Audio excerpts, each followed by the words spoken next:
moment of silence. Should we pretend we know what we're doing? Yeah. Good evening, folks. Welcome to the very first episode, if you ignore the test that went out last night, of Makers Waffle. Yeah. And with myself, Andy Pugh, and my very good friend, Jamie Reeder. So that's about as far as we've planned, really. Yeah, pretty much. I tell you, like we've done quite a bit of planning this week. We've done quite a lot of thinking, a lot of discussion, and a lot of it's been very last minute. We've sort of had an idea a few days ago, and then here we are a few days later. So yeah, it's kind of thank the guys from Makers International for all they've done over the last 4.5 years and for making way for us. Absolutely. As we come in and take over the podcast world.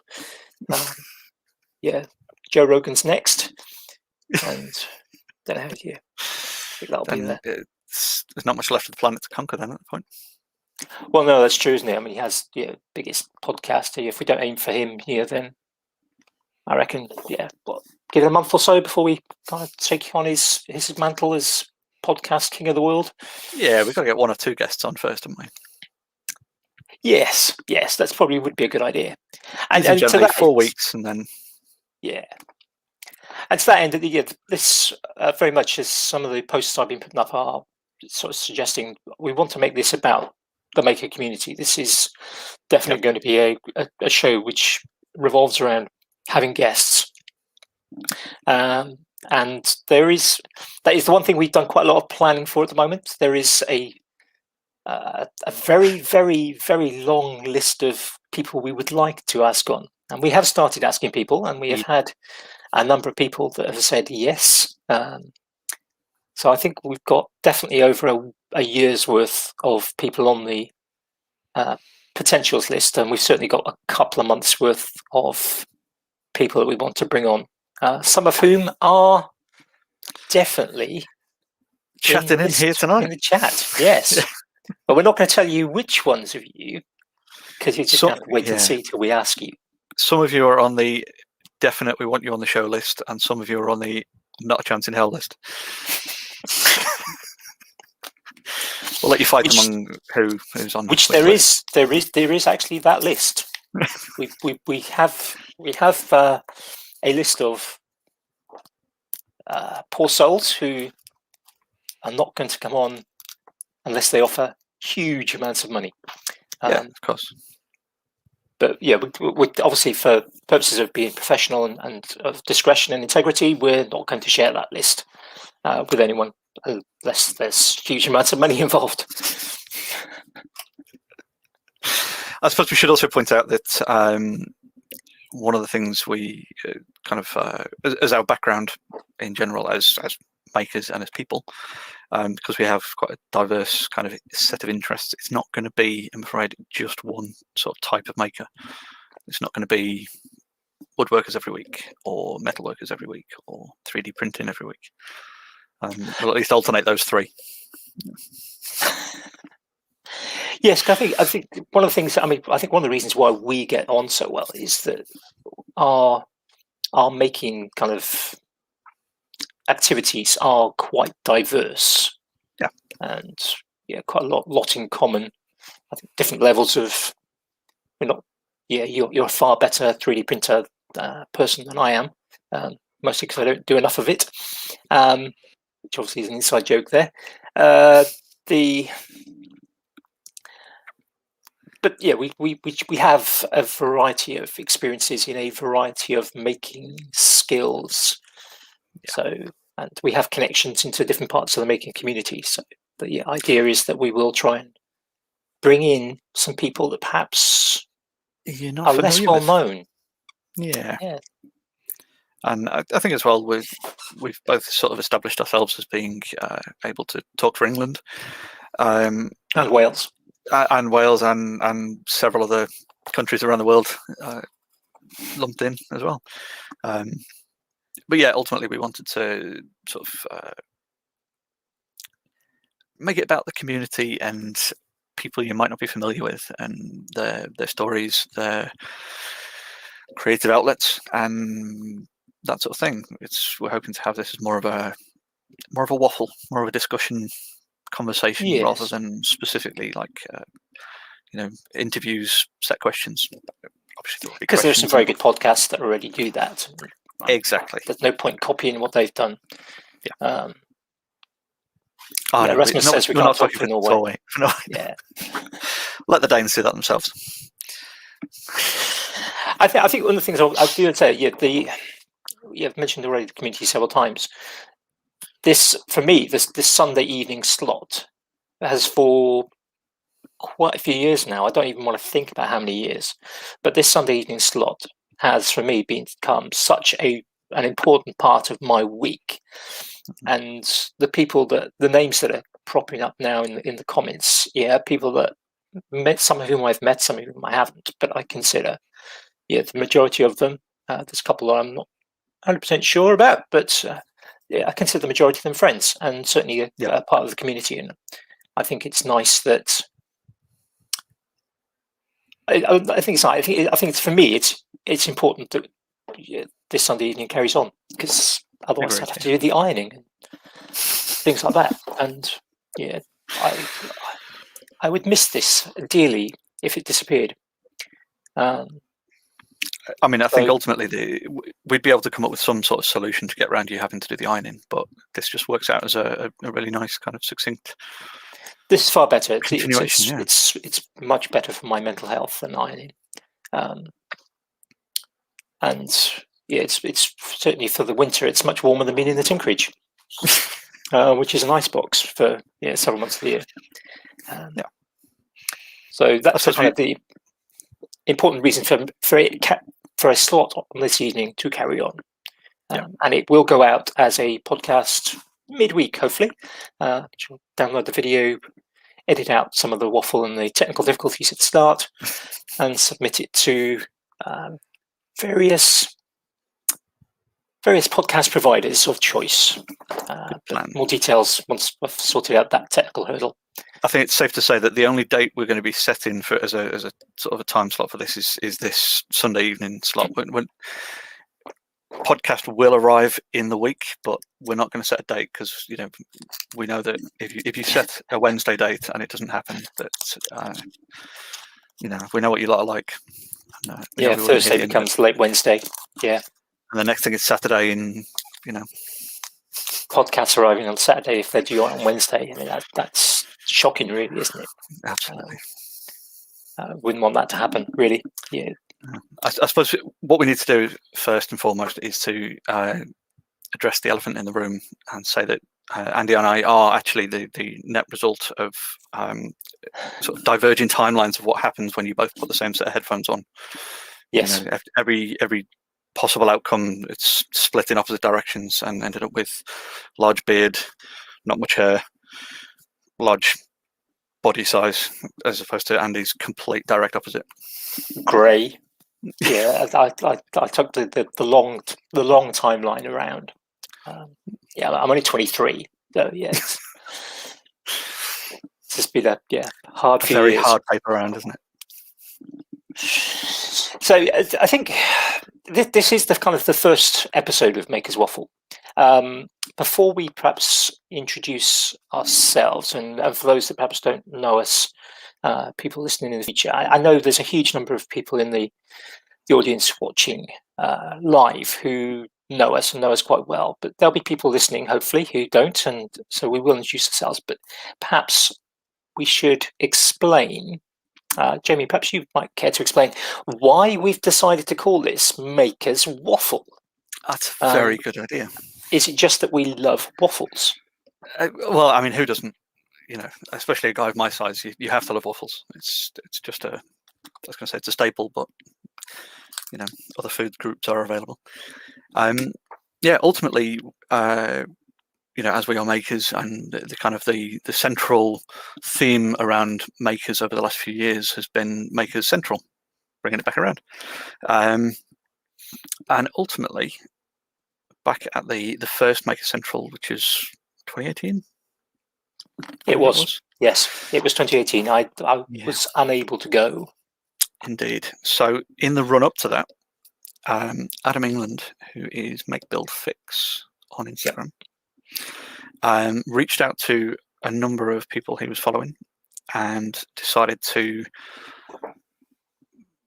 bring us all together in a WhatsApp group, so that then when we all arrived at this new fancy event that was being hosted for us makers, we'd at least have people we'd interacted with, familiar faces. I'm the guy with the red carnation, that kind of thing. So we could have people to speak to that we'd spoken to before, and that brought a lot of us together, made some fantastic sort of lifelong friendships. And then after the event, we sort of continued chatting and realised that we quite enjoyed chatting absolute rubbish. And then sort of in the run up to the next year, more people joined the WhatsApp group again, and more friendships were forged. And then after the 2019 event, a lot of people sort of said, "You do not chat lots in here. The phone's constantly going. There's always notifications. You're just always waffling along." So in an effort to sort of not ruin any of the friendships that we'd made, a number of us decided to branch off into another WhatsApp group that ended up becoming Makers Waffle. And that's been Which running. is still going today. It's still going today. Still absolutely hammering our phones on a daily basis with just about every possible topic under the sun. So we thought, what better way to honour our friends than steal the name? Yeah. And we've got it trademarked now, so that they can't get any good money from it. It's all right, because what we have said is a sort of a bargaining tool, so we don't have to pay royalties. We're just going to get them all on as guests over the next few months, whether they like it or not. Yes, we haven't given them any choice about that. So they are on the guest list. They're on the list of people who will be on, whether they like it or not.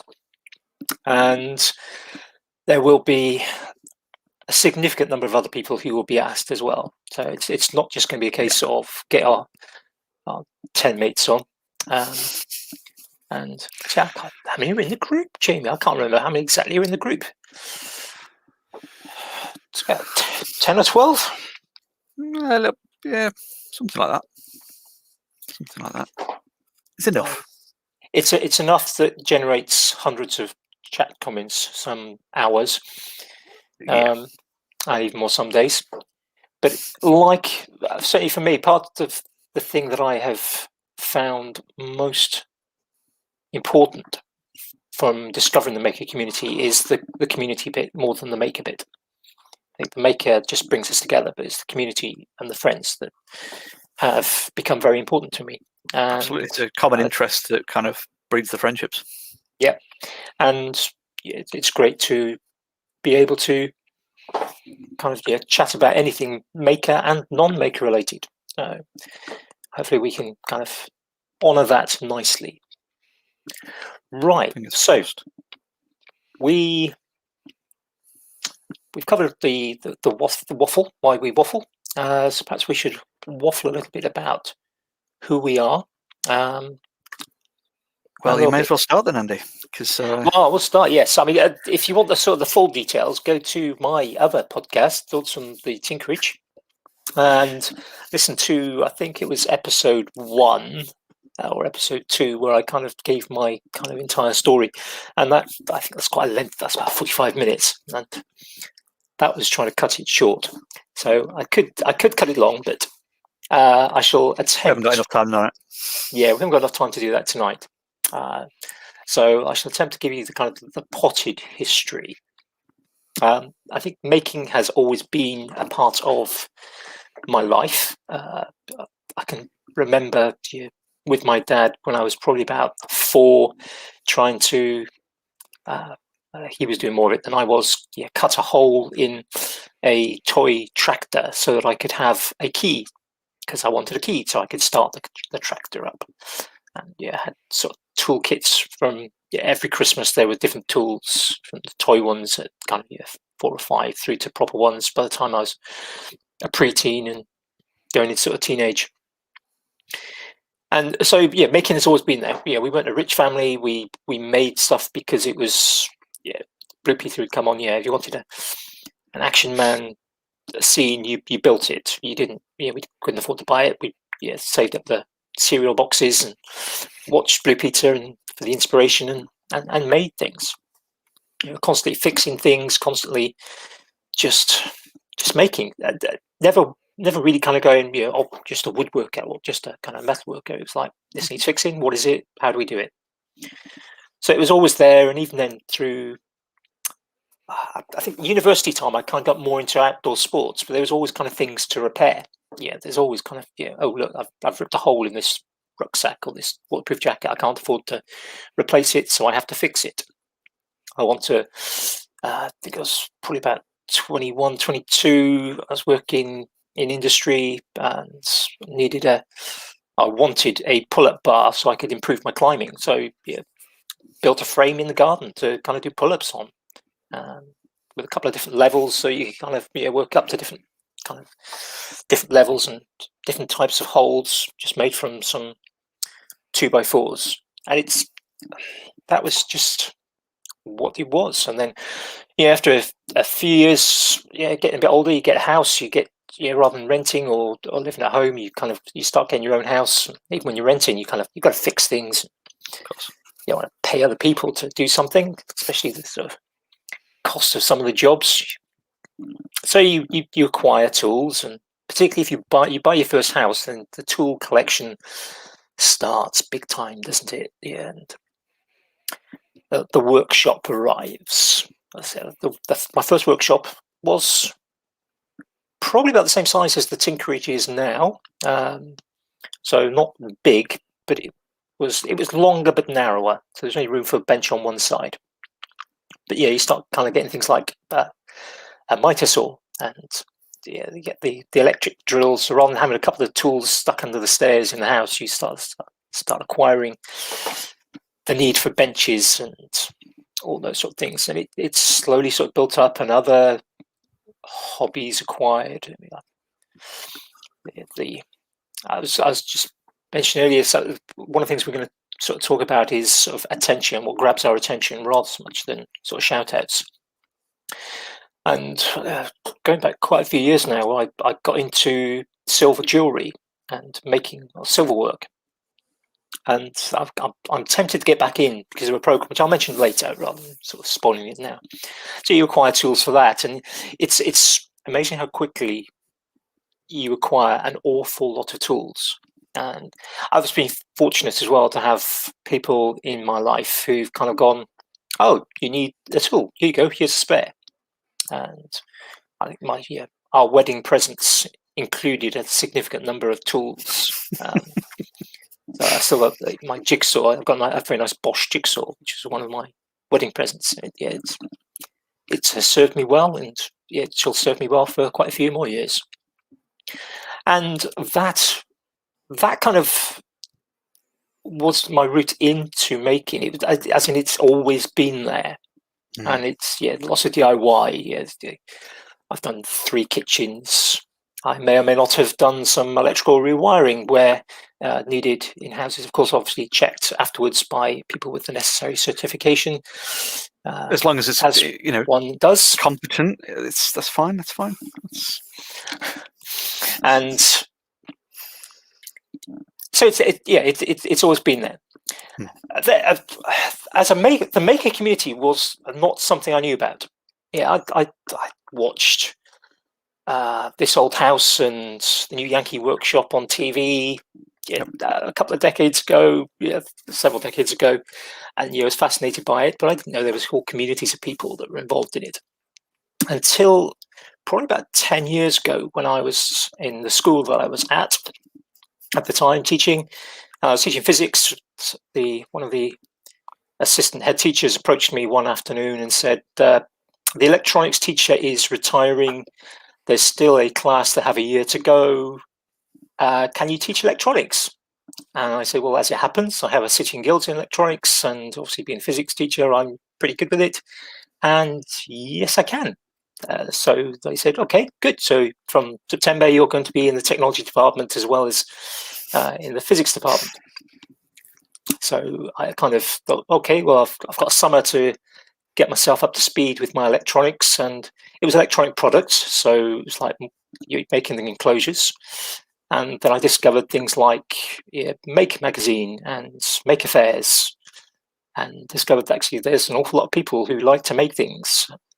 I took my kids, quite small at the time, to a mini Maker Fair in Brighton, and people making remotely operated vehicles, and there was a Dalek, remote controlled Dalek out the back, and my kids made, and I saw somewhere, I think on there on my monitor, or was it that side? Yeah, it's that side. There's a little Fimo cupcake that one of them made that I've still got, and it was just amazing. We spent this day walking around I can't remember the location now. It was the place with the dome in Brighton, and there were hundreds and hundreds of people who all enjoyed making stuff, and it was like, oh, there's these people. I'm not and alone. I discovered YouTube a little bit. Mostly it was about kind of finding out more for electronics and getting kind of up to speed with a few things that I wasn't as up to speed with as I perhaps needed to be. And then a few years ago, my back went kaput. I was a maker. I was constantly making things. If things were thrown out in school, I would be the person who would grab it. I still have in one of my sheds 2 Van de Graaff generators that are broken and beyond use, but maybe one day will become useful. But those who know, kind of who have listened to Thoughts on Tinkerage or know me, know that I have a back issue. I have degenerative disc disease as a result of industrial injury 25 years ago. And in 2017, it got to the point where I couldn't carry on working, not as a teacher. There's too much sitting, too much leaning forward, bending over. I was not able to do my job. And I spent several weeks at a time, often just lying on the floor. And there is only so much daytime TV you can watch. So after the first day of that, actually it was several days, I discovered Money for Nothing, which is a BBC programme where people throw stuff away at a tip. Somebody comes along, goes, "Oh, can we do something with that?" They take it away, completely turn it into something different, and then sell it. And the person who threw it away originally gets the profit, which some of them give to charity, and some of them go out to have a nice slap-up dinner. And I was kind of like, oh, this is interesting, this is fun, this is thing. But I ran out of those, and then worked out how to get YouTube on my TV, and did that, and started kind of finding channels. And there was this guy in America with an AK-47 guitar type thing and various other things. I think he's Mr. Duresta is the gateway drug into the maker community for so many. Yes, I think it would have been a similar sort of time frame that I discovered Jimmy as well.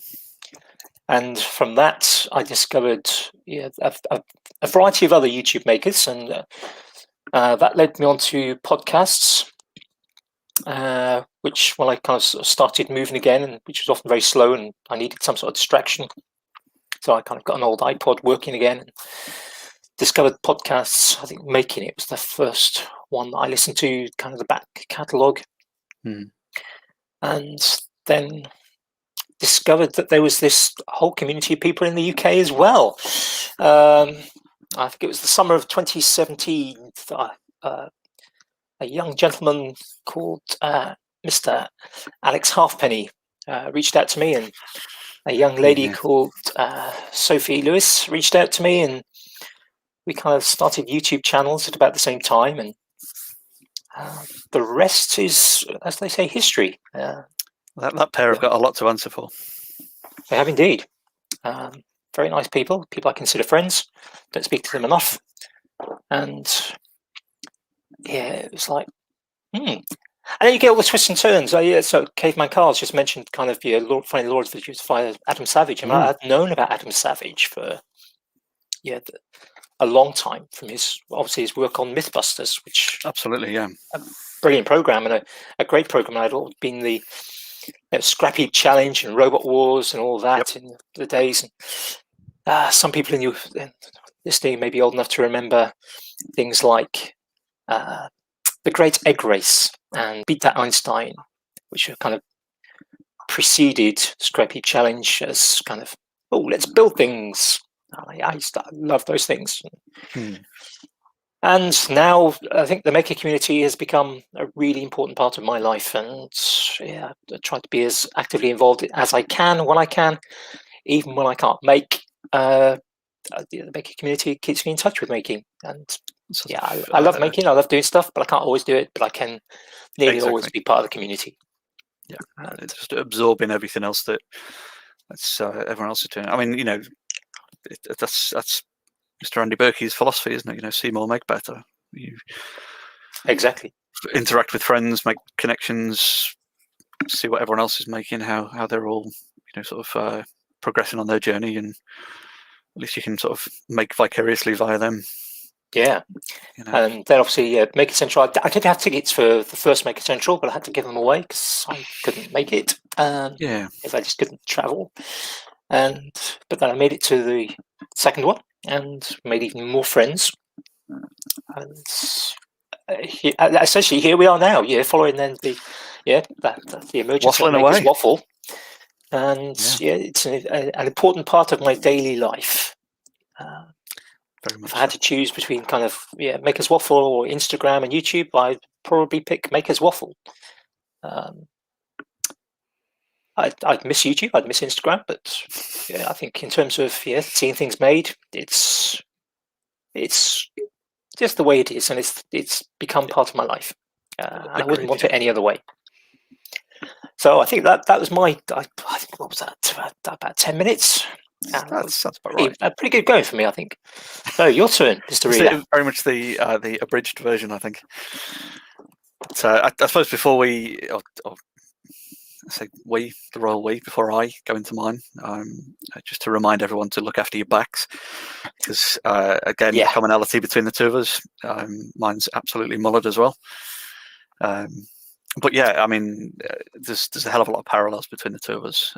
For those who don't already know, the pair of us, I've also been an educator as well. Some of you have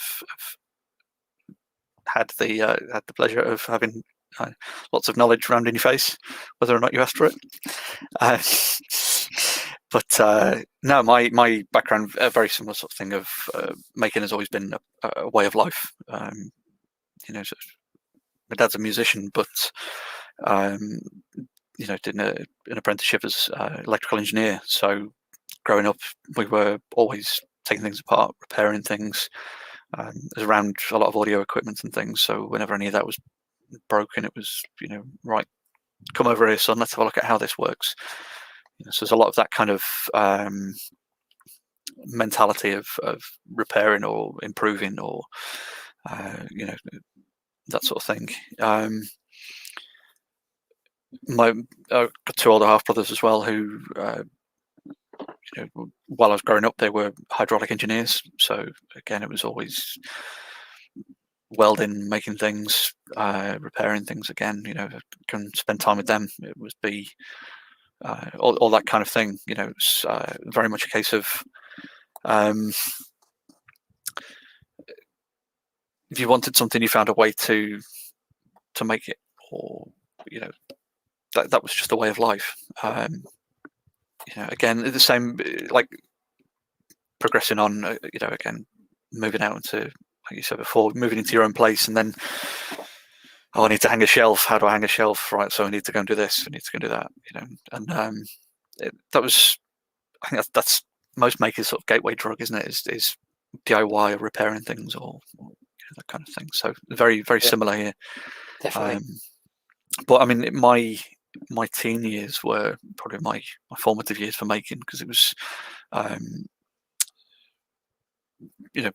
parents separated when I was a bit younger, so I went to live with my mum in my sort of teens. So man of the house, learned to do stuff, and it was, I've got a PC, I need to stick a CD writer in it. So let's figure out how to do this, and then it's that kind of gradual progression of just the next baby step forwards, the next kind of what's the next thing we do, what's the next thing we take apart, figure out how it works, play with this material. This thing's finally knackered. I've taken it apart, can't get it back together right, but I know how it works. What can I turn the parts into? That kind of recycling, upcycling. Oh, definitely. Taking elements, taking apart. I mean, when I was, I think Yeah, I was often as a smaller a kid, kind of preteen, given old things and told, if you want to take it apart, you can take it apart. absolutely. Any bit of random audio equipment, or you get a new VCR. How does this work? What can I take out of it? And of course, like with a dad with an electronics background, it's like, here you go, son. This thing's knackered. Let's take the motors out. Let's do this. Let's kind of see what we can turn it into, and that kind of thing. So yeah, again, that sort of formative journey that a lot of us have of kind of acquiring tools, like you say, and acquiring skills through breaking stuff. And again, my sort of professional background, I started my IT business up when I was 15. So again, that was sort of similar sort of thing of acquired knowledge from breaking stuff. And the more things I broke with computers, the more I had to learn to fix them, and then you end up in that kind of vicious cycle of just being forced to learn things and acquire skills and see what you can transfer quickly. And someone goes, "Oh, this is broken. I don't know how to fix it. Can you have a look?" I've never seen that before in my life, but sod it, I'll have a go. So it's very much the same sort of thing. But sort of professionally, I then while doing IT, I was then went to college and did a load of other stuff as well, and ended up with a kind of a split career. So I've been CAD technician for some years now, but running IT at the same time. So quite often when I sort of turn up at a company doing one of those things and ultimately end up as the other. So a number of places I've started off as a lowly CAD bloke drawing building plans or something like that, and ended up sort of making my way into fixing some IT stuff and transferring some skills, and then make myself a new job there. So that kind of constant progression, to making your life. I suppose it's like make a cliche, I suppose, but it's you pick up opportunities and sort of. I think generally most makers tend to be quite enthusiastic about any sort of opportunity to learn a new skill or try a new material or buy new tools. Exactly that. Actually, there's a little bit you can sort of see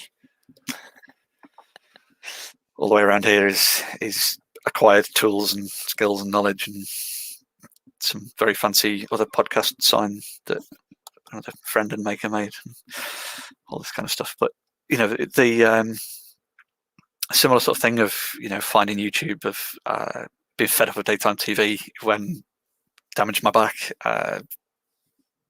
What can I do that's not rubbish telly? Let's have a look in the this weird thing that people keep talking about, YouTube, and finding people like Jay Bates and David Duresta and April and Nick Ferry and these guys that start making stuff. And then again, same thing, Scrapheap Challenge and Mythbusters and these things, kind of it's all inspiration that push you down that path. But no, I for my socials, I'm known as the Custom Cave, and before my current sort of daytime profession that I'm at now, a friend and I decided to start up the Custom Cave, doing similar sort of thing of jewelry, and we were actually doing steampunk stuff at the time, so cool. Copper and brass stuff, and with a tech twist to making steampunk mice and keyboards and USB hubs and flash drives and things like that. So that sort of gave us a kind of a step into the maker world, and then realised there's a lot more people, that were you say, doing similar stuff. Hang on, we're not alone. We're not just weirdos in a shed down the bottom of the garden, playing with bits of found materials and buying a £3 mouse from the internet and making it into something that's slightly better or slightly less bad, I suppose. Yeah. And again, same sort of thing. You start reaching out and thinking, that person's doing some cool stuff. I'll leave a comment there, or seeing someone posting about this weird thing called Instagram. Oh, what the hell's that? And then you realize that the more it sort of aggregates the things that you like, you end up with this sudden saturation level of wow, there's loads of people that are nice people and approachable and got some amazing skills and helpful. Yeah. And then you're getting friends with a lot of this rebel. Yeah, and then they kind of we suddenly discover that we're part of a community and there's people that think the same way that we do. I suppose if we've made our kind of our way to here, and then we've made a rod for our own back starting this podcast. Yes, just a little bit, but can you get any other maker related cliches in, maybe? Well, we're gonna be super rich, aren't we? And the money's gonna start pouring in next week. Isn't that how it works? I mean, Joe Rogan, he's does a 3-hour podcast and makes millions. So maybe happy enough to do an hour one and make a few thousand. That'd be as we said last night in our test. I think I don't think reaching an hour is going to be the struggle for us. I think capping it at an hour is going to be the struggle. Yeah, I think that certainly might be the case. But we'll do our best to try and keep it kind of a sensible amount of time. We'll get organised. We'll get a routine going at some point. I think that'll be the trick, won't it? Get a formatting. Yeah. Alan wants us to have a rant, but I was going to say, I think looking at the chat, I think Alan and Rich might end up on the other list. We might start a third list. Well, I suppose a good question then is what's been grabbing your attention recently? Yes, and just kind of sort of Phil, as I mentioned briefly, I think earlier, and I do forget sometimes what things I've talked about. So always got to point out if I have already said something 5 times. My students used to kind of not always tell me that, just because they then could sit there and not have to think about whatever it was I was saying. But that was their loss, perhaps. We're sort of thinking about attention. The kind of it's. We live in an attention economy, don't we? We've got everything vying for our attention, and whether that's things online like YouTube or Instagram, or whether that's the things on our benches. So I think sort of talking about things just pumped straight into your face. Yeah. For the benefit of those that are listening only, Jamie has just attached to his spectacles a little viewfinder monitor that's about a centimetre across that will pop into his vision. For the audio listeners only. Yes. It allows him to kind of watch whatever he likes without anyone else seeing it. Very useful. I can imagine it many times. So we're going to, rather than kind of maybe having a section where we just do sort of shout outs or a section where we talk about what we've done this week, I've been thinking that we might look more in terms of what has been grabbing our attention, which will probably in future episodes kind of narrow down perhaps to sort of shorter periods. But this is the first one. We kind of going to think about things maybe over the last couple of months or even longer, because obviously we're at hopefully the tail end of a pandemic has done wonders for our attention and the ability to get things done or not. In some ways it's been very, very positive in that we had one of the things you did, Jamie, last year was to run via Fools with Tools, a school for fools, I think it was. I think it was indeed. And a nice, good course on Fusion 360, which certainly took my skills from wallowing around, kind of not really knowing what I'm doing, to actually being able to do something with Fusion. Which, obviously help as you're a CAD professional as part of your daytime job. Yeah, Guilty as some of charged.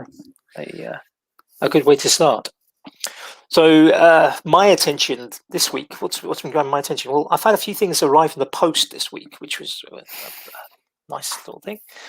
Your very good self sent me some digital pens, which I still have yet to try and get working.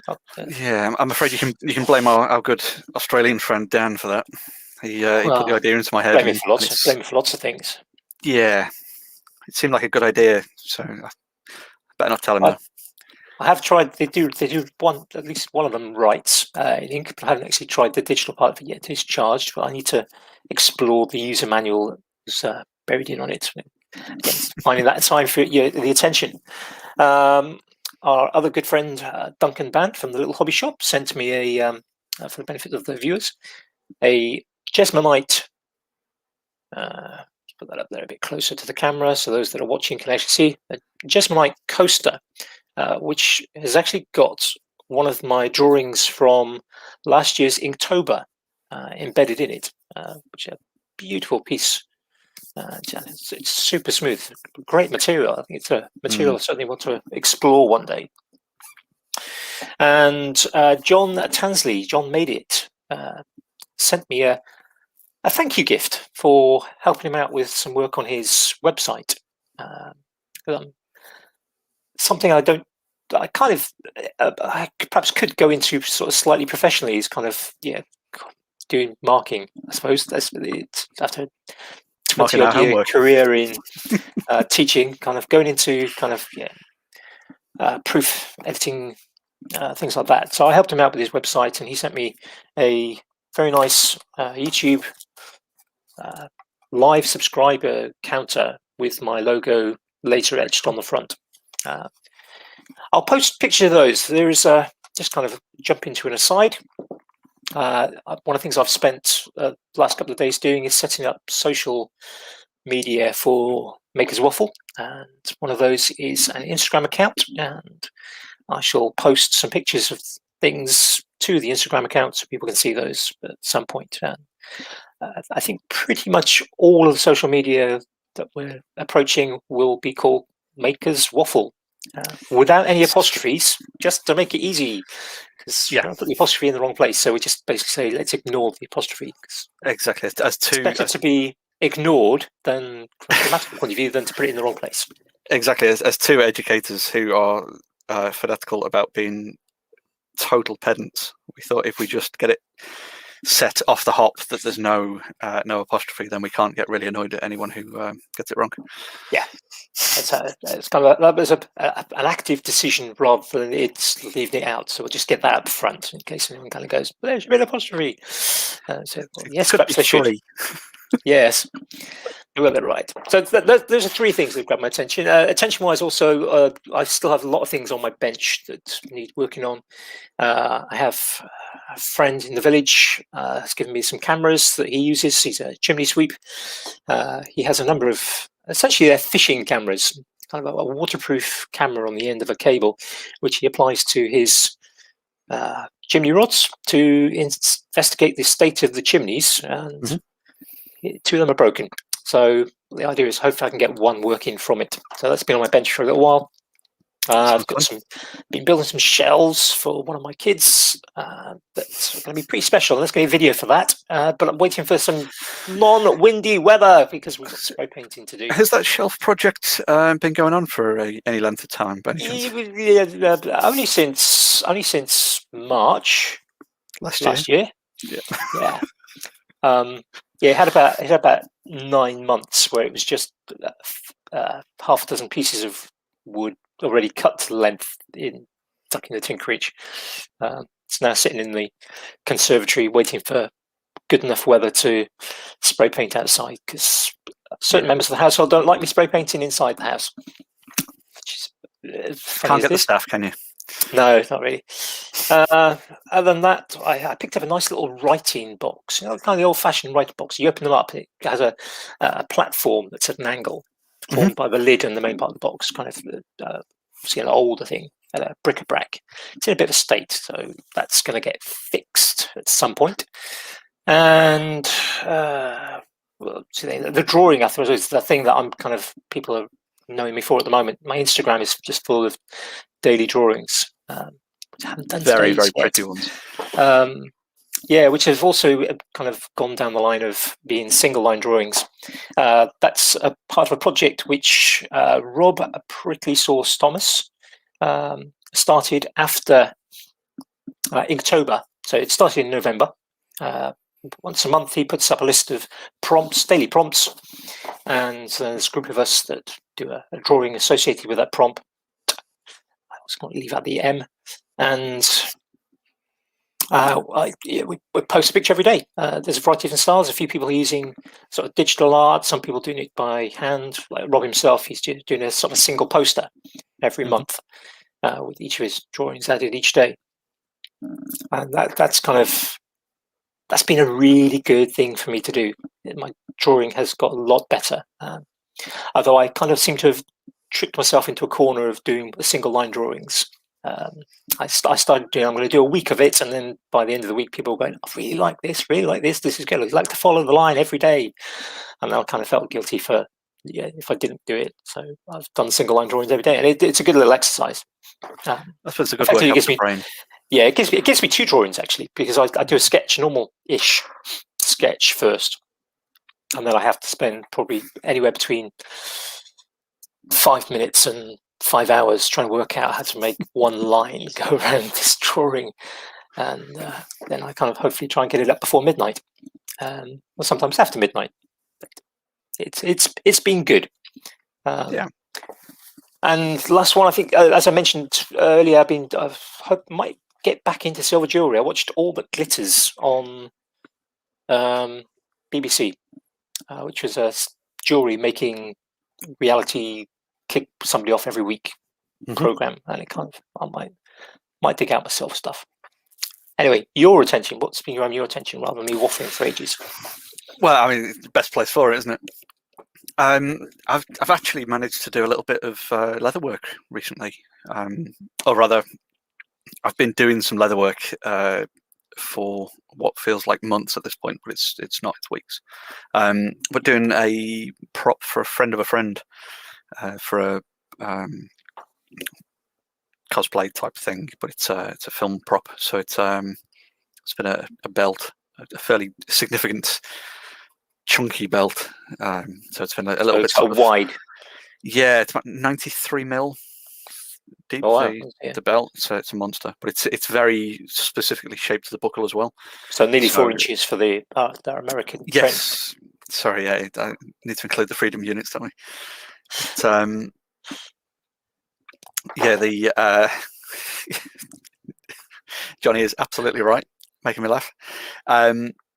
Yeah, the buckle's quite an annoying sort of shape, so trying to get the belt so that when it closes, the guy's four is basically going to fit it and make the hole for the pin directly on himself and make it so that the two ends basically meet behind the buckle. So trying to solve that problem and trying to get it to be permanently attached to the buckle, and it was a bit kind of dicey. You know,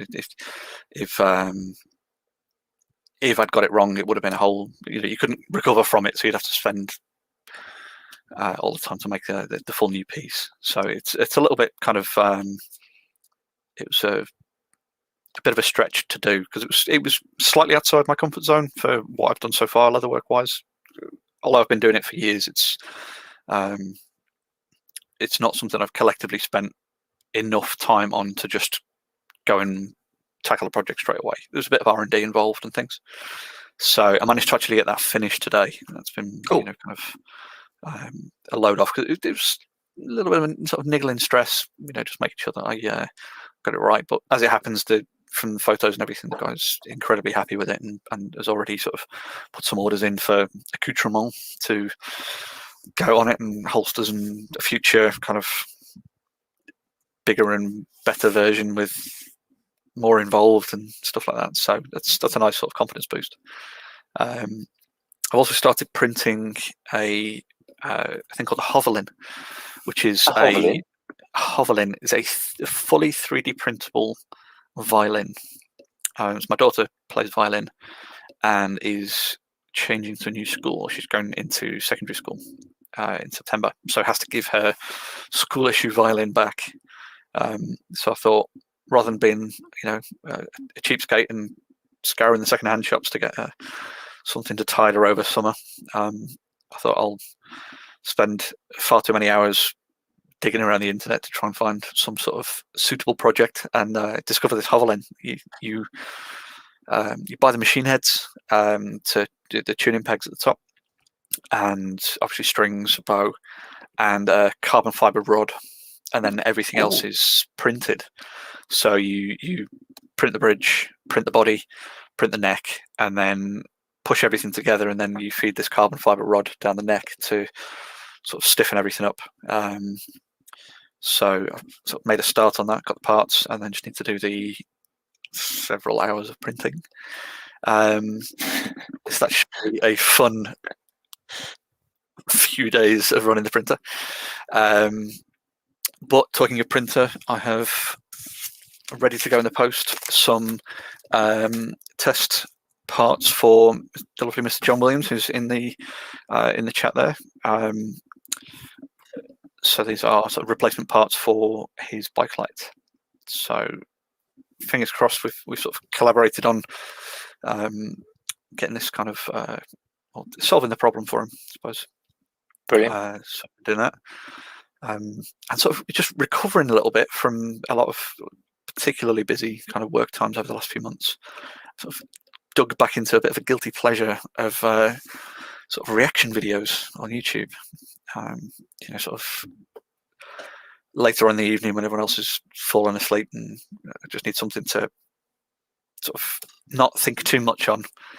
Seeing some random people from other countries trying British food, or musicians listening to music they've never heard before, and things like that. So that's been a nice little guilty pleasure indulgence, I suppose. That, and then Ed China has started he's a mechanic who used to be on a TV show, Wheeler Dealers. Has recently sort of stuck two fingers up to the normal TV business, similar to the way Jimmy DeResta did, and has basically gone and got himself a load of sponsors, and is doing a weekly YouTube sort of segment, which is fantastic, beautifully produced, and really, really informative. It's something that you can just sort of spend a bit of time just absorbing and enjoying. And then chatting to some wonderful friends recently, just kind of keeping our minds active and stuff. So as I sort of pointed out, the wonderful Sophie Lewis. So we're both huge Marvel nerds. So Sophie's been doing some fantastic painting. The WandaVision. The WandaVision one, but she finished the Scarlet Witch today, and she's, hopefully I'm not spoiling too much, but she's going to be doing another bit of a Marvel series, which I'm very, very excited to see. So that's been the sort of the main things that have been grabbing my attention recently. But unfortunately, it's as boring as it is. Before all that, it's just been months of relentless work. We're sort of very fortunate in the pandemic that I've been able to keep my job, and we've only got busier. So it's unfortunately my making has dwindled a little of late. But the collection of tools is still forever growing. So that's all that really matters, right? Oh, totally. Yeah, that's what happens to tools, isn't it? They just keep they're magnetic in a way. They kind of more tools have to come in, and you kind of till you get a critical mass. Absolutely. Then that kind of until you then run out of space, and then you kind of have to decide to try and get rid of some. No, you just find areas of the garden you can build outbuildings in. At least that's what I found. Yeah, I might have two sheds, neither of which I can get into. I can't get into one, but they're too far away for power, unfortunately, or sensibly power. They're not in good enough condition. And as Rob has just pointed out there, the universal Jamie's law of n+1, whether that's 3D printers or tools or outbuildings or sheds or whatever, it's the way to live. Yeah. Unfortunately, when you get to a certain age, it adds to ailments as well. Yeah. I don't want to give you the Been bad there news for- about that one, but yeah. Oh, I've been there for a couple of decades, mate. I think I suppose we haven't really planned an outro as such. not yet. I mean, we're just gone past 10 UK time. Yeah, so we sort of reached the I think hour the mark. plan, something we've been discussing, is having maybe perhaps some sort of after show, and that might be something for the live viewers, as kind of styled by Makers International, which doesn't necessarily make its way into the audio podcast. It might be that there is a after show that makes it to the audio podcast that people who only listen to the podcast maybe have to pay the privilege to listen to. It seems to be popular, particularly if there's secret things. Yeah, there's a number of people, aren't there, that kind of have their podcasts with now we're only going to share the secrets or the juicy topics in the after show, and only if you're a patron. So we may or may not do that. Yeah, I think the biggest worry that if we do that, given our group of friends who are in the chat, that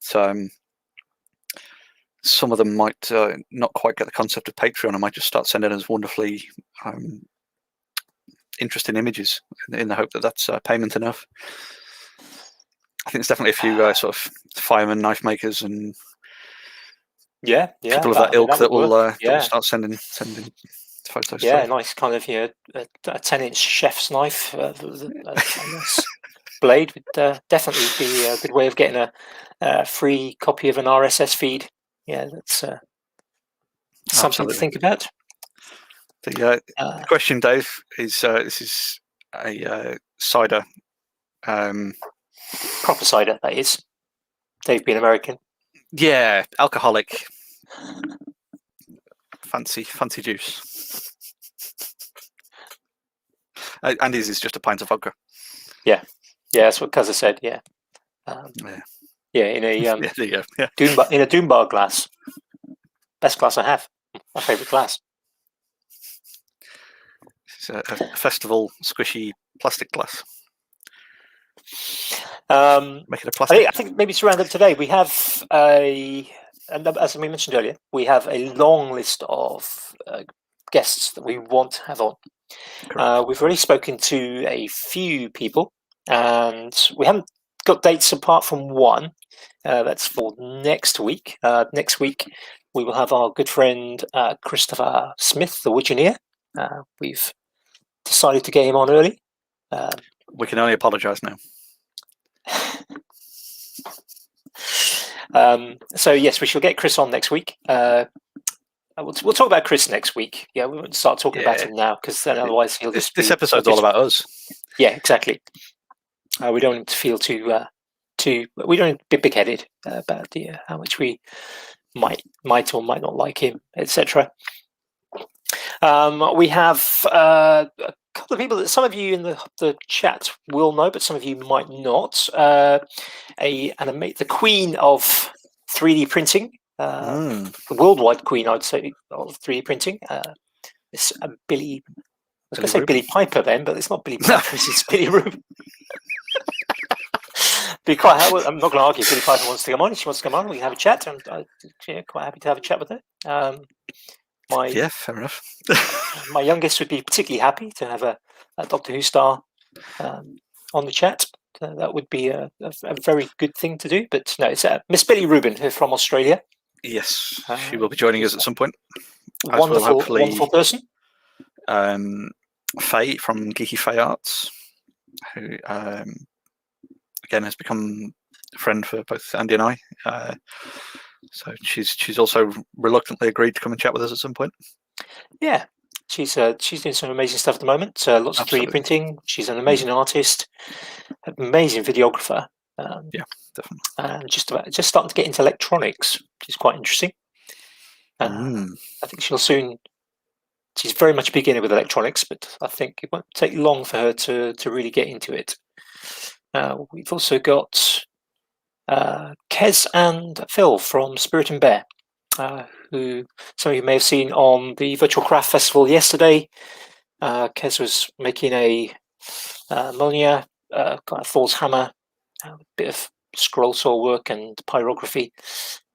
So quite excited to have Kez on. A home educating family, I believe, which is something that we as a family do. So and I was as well. So again, another random parallel. Yeah, we are the same person, just different timelines. Yeah.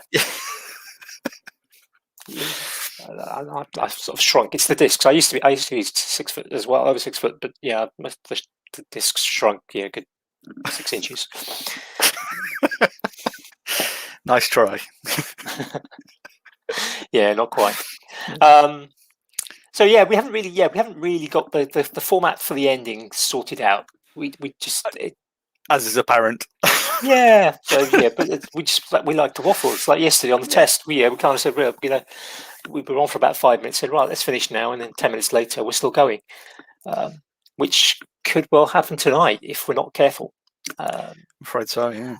So I think, we can round off as perhaps something we don't intend to do is every week say you can find us on. But as it is the first one, I think we should. So, Jamie, where can people find you? Currently on Instagram is about the only place I really am, as the Custom Cave.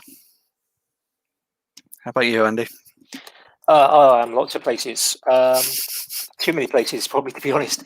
YouTube, I am mainly Tales from the Tinkerage. I do occasionally put out videos, but sometimes it's more regularly than others. I've got some ideas for some, hopefully with the better weather. And I'm getting old. I don't work well in the cold, but yeah, if the weather gets better, I should be able to do more work, and I can sort of work outside. So Tales from the Tinkerage on YouTube. On Instagram, Andy CPU, but I also have this Thoughts from the Tinkerage, which is my occasional podcast, which can be found on Anchor and also actually on YouTube, but I'm a bit behind on uploading the videos there. Thoughts from the Tinkerage is kind of me literally just rambling about various thoughts, the kind of life, the universe, and everything. Twitter, I'm Andy CPU. Instagram, Andy CPU. Also on YouTube as Andy Pugh. So I'm lots of places, and there are actually significantly more. And maybe at some point when we get the Makers Waffle webpage and we have our biographies up, I'll put a full list of them. Yeah, mine with one line and yours with a column. Yeah, there's a few Discord servers that kind of have introduction sections, and most people are like 3 or 4 lines, and it's me with like a page and a half, kind of thinking about the character limit, and having to sort of short. You've got to hit the limit, haven't you? Yeah, I have done several times. It's a target. Yeah. So Tales from Tinkerage. Anything the Tinkerage, apart from the one down on Instagram down in New Zealand, which is a kind of makerspace repair shop type place, which is very interesting. And I can't prove whether I had Tinkerage as a name before or after they did. So I'm going to claim it before because I can. Just can't prove it. I think that's probably enough. If you want to reach out to us, most of you in the chat listening to this bit will probably get edited out, but most of you in the chat know how to get hold of us on the tubes, on Facebook or various things. Yeah, if you've got kind of questions or things that you want us to talk about, or the people you want to suggest as guests, if you want to offer your services as a guest, then please do reach out, and we'll add you to one or other of the lists. But we won't tell you until we invite you which list you're on. Yeah, or not. I suppose the suggestions welcome after tonight, other than replacing either or both of the hosts. If feedback is welcome. We will take it on board and maybe ignore it, maybe have a rant about it. We're not allowed to have a rant about it though, because that would steal from another recently defunct podcast.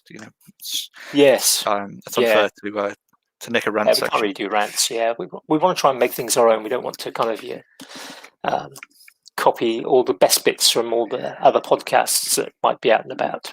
Exactly.